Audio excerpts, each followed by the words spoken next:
da sua gravidez até o momento em que você se adaptou 100%? Ou foi se adaptando? Como é que foi? Bom, eu sempre gostei de criança, eu sempre tive o desejo de ser mãe.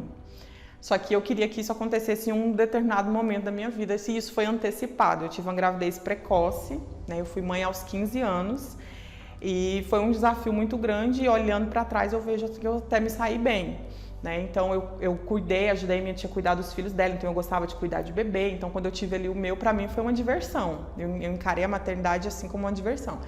Eu tive uma gravidez muito tranquila, muito saudável.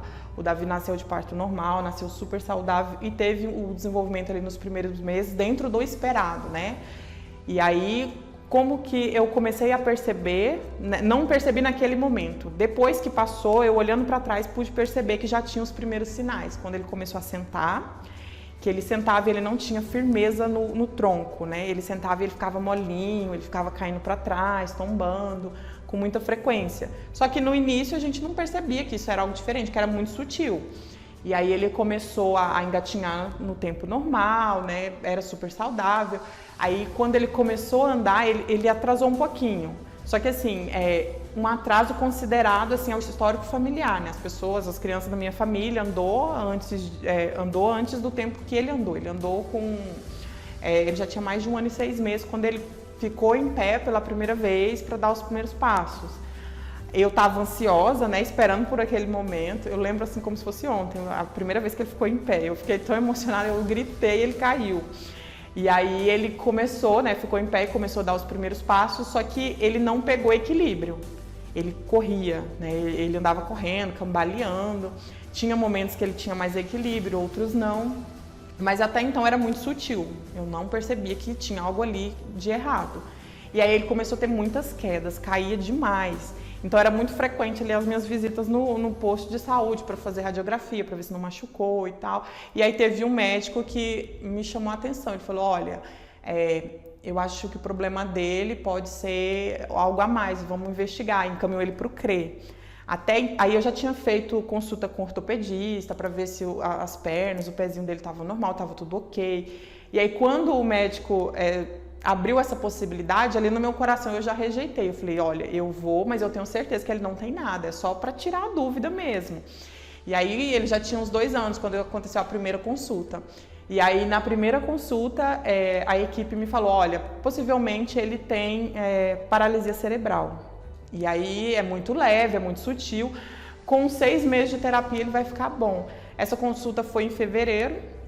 Aí quando foi em outubro, ele teve uma consulta com a neurologista, que até então foi os fisioterapeutas, os fisiatras, não foi médico. E aí, quando eu entrei na sala da neurologista, antes de eu fechar a porta, né, eu entrei e ele estava no colo do pai dele, e o pai dele entrou primeiro, antes de eu fechar a porta, ela já falou que era genético. Aí quando ela falou aquela palavra genético, aí chega me deu um frio assim no corpo inteiro, meu Deus, porque né, genético já é uma coisa mais complicada, e aí como é que vai ser? E aí ela examinou ele, falou que deu uma possível diagnóstico, a princípio era uma síndrome que não, ela falou para mim, olha, não tem nenhum exame que eu possa confirmar se ele tem essa síndrome, vai ficar como um possível diagnóstico, e eu não aceitei aquilo, eu falei, como que hoje, né, em pleno século XXI, não tem como ter um diagnóstico. E aí eu fui pesquisar na internet a respeito dessa síndrome e eu vi que as características não batiam com o Davi. Eu falei, não é essa daqui.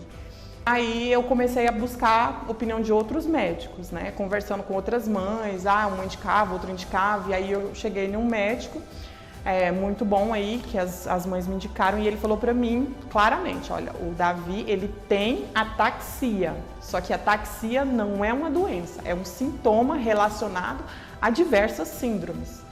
Para você descobrir o que ele tem, você precisa fazer um mapeamento genético, e aqui, com o plano de saúde que você tem, não cobre, é um custo muito alto e você ainda tem a chance de gastar, investir tempo, energia e dinheiro e não descobrir o que é. Aí ele me indicou a tentar que o Davi fosse aceito no SARA, porque lá tem equipe de genética, na época no CRE não tinha. Aí eu peguei todo o relatório dele, todos os exames, porque até então todos os exames dele eram normal, tudo que ele tinha feito era normal. E aí levamos, e aí era assim, se a equipe lá avaliasse a história dele e achasse interessante, eles pegariam, se não, eu ia ficar dessa forma. E aí 2 anos depois, né, isso o Davi já estava com 4 anos, aí 2 anos depois eles me ligaram, aí o Davi tinha sido aceito, e aí nós fomos. Chegando lá, na primeira consulta, né, eu vi os médicos ali conversando, eu percebi que ele já tinha uma suspeita, e aí eu curiei a médica escrevendo ali no papel o nome da síndrome. Ela não chegou a falar abertamente pra gente o que era. Eu vou pedir os exames, aí vocês voltam quando os exames ficar prontos. Aí quando eu cheguei em casa eu já fui pesquisar. Aí eu joguei lá no Google, aí quando eu vi os sintomas eu falei, é essa. Eu já sabia que era. Só que lá no meu coração eu queria ter a certeza, eu quero saber exatamente o que é. Porque se é uma síndrome genética, vamos lá, quando ele for ter os filhos dele, será que não é uma informação importante para ele ter? Né? Será que tem alguma coisa que ele pode fazer para impedir que os filhos dele tenham? Enfim, eu queria porque queria saber que doença que era. Coloquei isso fixo na minha mente. E aí, quando eu vi ali, eu falei, é essa. Então, assim, eu senti um certo alívio, porque a minha busca tinha acabado, né? E agora eu poderia sim fazer o tratamento correto, porque aí eu ficava, se eu estiver tratando para uma doença que não é, e aí existe um tratamento para a doença e aí não é, e aí eu ficava com aquilo. Eu falei, não, então agora eu descobri a síndrome que é, então vou fazer o tratamento certo, correto. Aí a síndrome era ataxia telangiectasia, né? Ataxia telangiectasia ou síndrome de Loeys-Barr.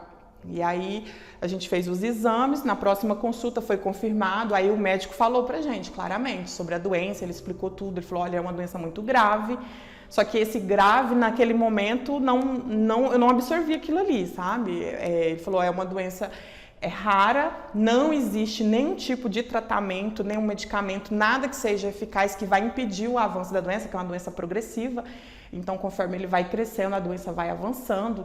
Aí ele colocou uma previsão para que ele andasse até os 12 anos. Ele falou, olha, a maioria dos pacientes a partir dos 12 anos não consegue mais andar sozinho. Ele aumenta a incidência de ter câncer, né? É uma doença que afeta muito o sistema imunológico, então as frequentes pneumonias e o sistema imunológico estando enfraquecido ocasiona a morte precoce. Então ele falou para mim assim, olha, muitos pacientes não chegam à idade adulta, não chegam à idade de 20 anos. Então essa frase dele para mim ficou muito forte, foi muito forte, e aquilo ali foi algo assim que me desestruturou, né? Poxa, como assim, né? Se ele chegar aos 20 anos vai ser muito, né? Não tem nada. E aí o que mais impactou foi isso, a possibilidade dele ter uma morte precoce.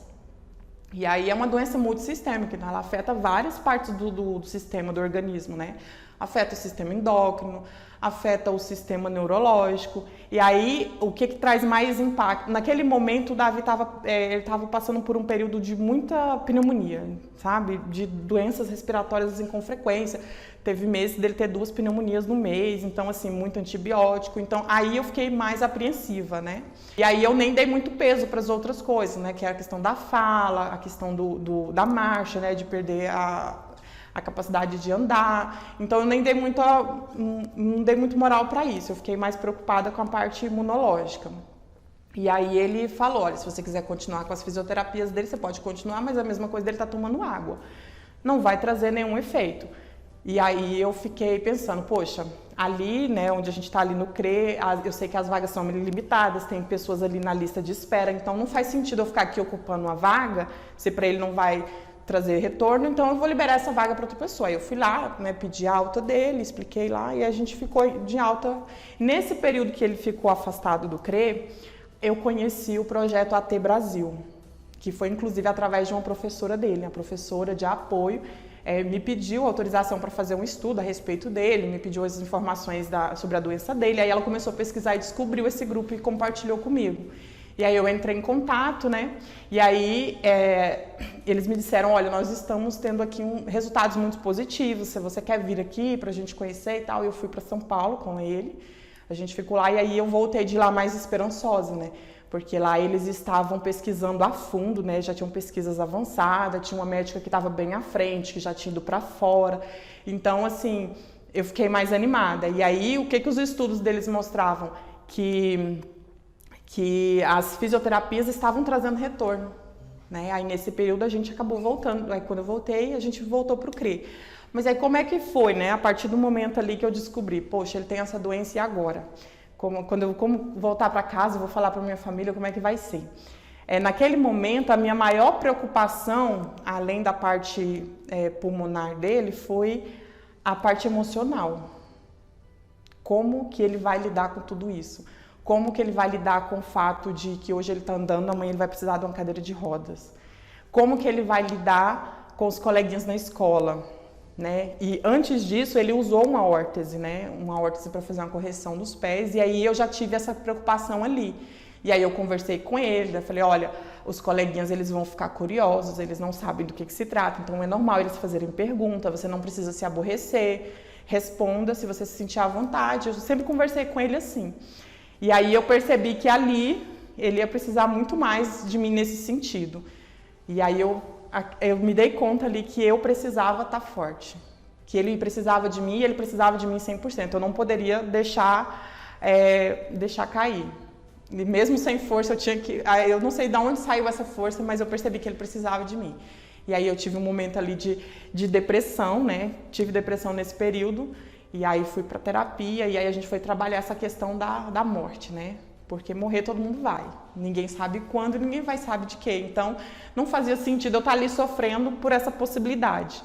E aí, resolvendo isso, né, colocando as coisinhas no lugar, eu fui me fortalecendo e fui conseguindo administrar isso com ele. Então, eu sempre conversei muito com ele, sempre expliquei para ele que as pessoas vão perguntar, mas é porque elas têm curiosidade, normal elas terem curiosidade, não faz parte do convívio delas.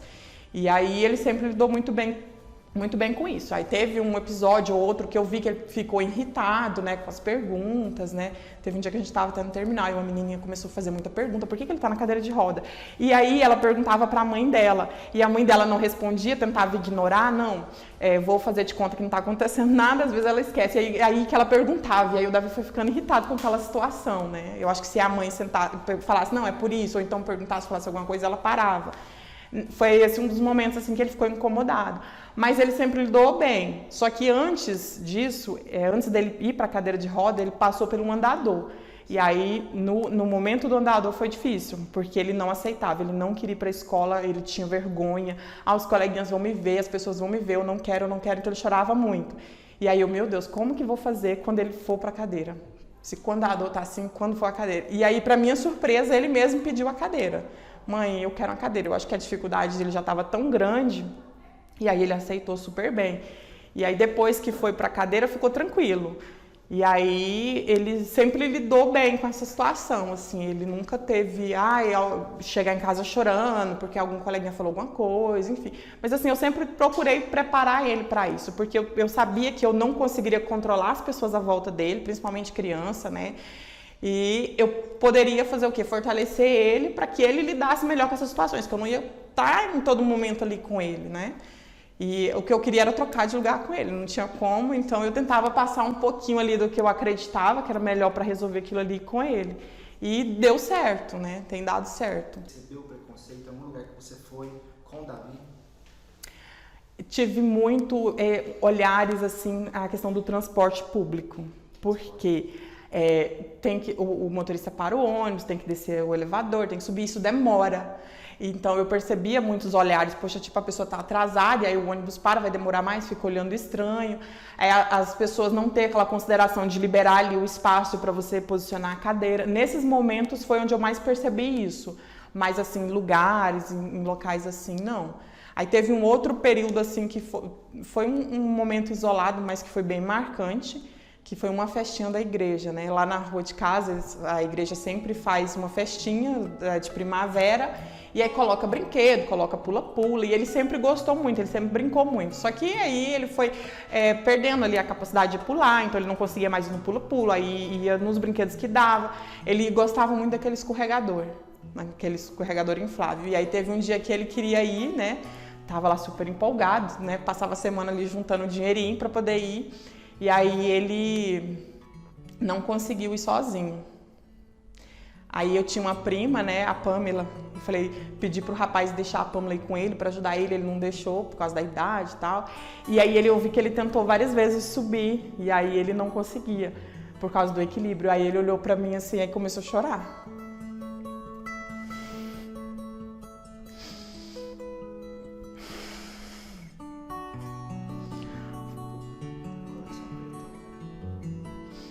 foi um dos piores momentos da minha vida.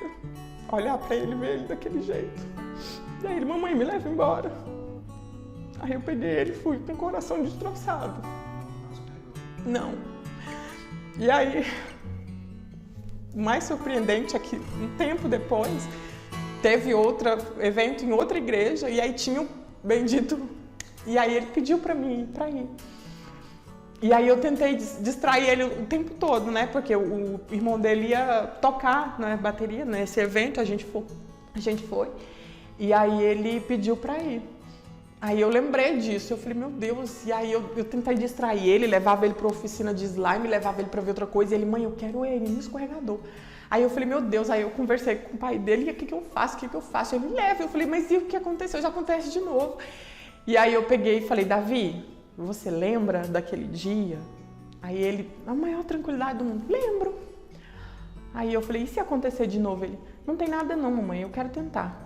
Aí quando ele falou isso, foi como se eu estivesse se levando um tapa, assim, oh, meu Deus. Olha a maturidade desse menino, olha o quanto ele tá me ensinando. Aí eu fui lá, conversei com o menino, expliquei pra ele, e ele foi. Aí quando ele desceu ali, aquele escorregador, assim, com aquele sorrisão, assim, foi a melhor coisa do mundo, sabe? Então, assim, eu fico olhando pra esse episódio, eu vejo, assim, quanto que ele me ensina, né? E aí, nossa, foi maravilhoso, assim, foi marcante. E aí teve outros momentos, assim, de festinha escolar, ou festinha escolar não, festinha de aniversário, às vezes ele tá ali na cadeira de rodas, os coleguinhas tá correndo pra lá e pra cá, e aí dele pedir pra ir embora, né?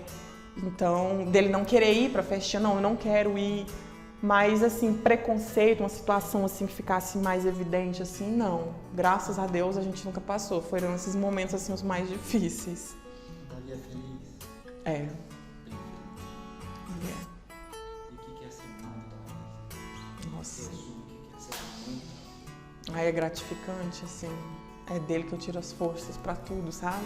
E ele me ensina demais, assim, ele tem um coração tão puro e eu fico olhando assim, é um presente, sabe? É um presente, é gratificante, assim, não tem o sorriso dele, assim, eu posso estar ruim do jeito que for, se eu olhar pra ele, ele sorrir e ali é a minha vida. Então eu sempre encarei cada desafio ali como uma oportunidade de aprender.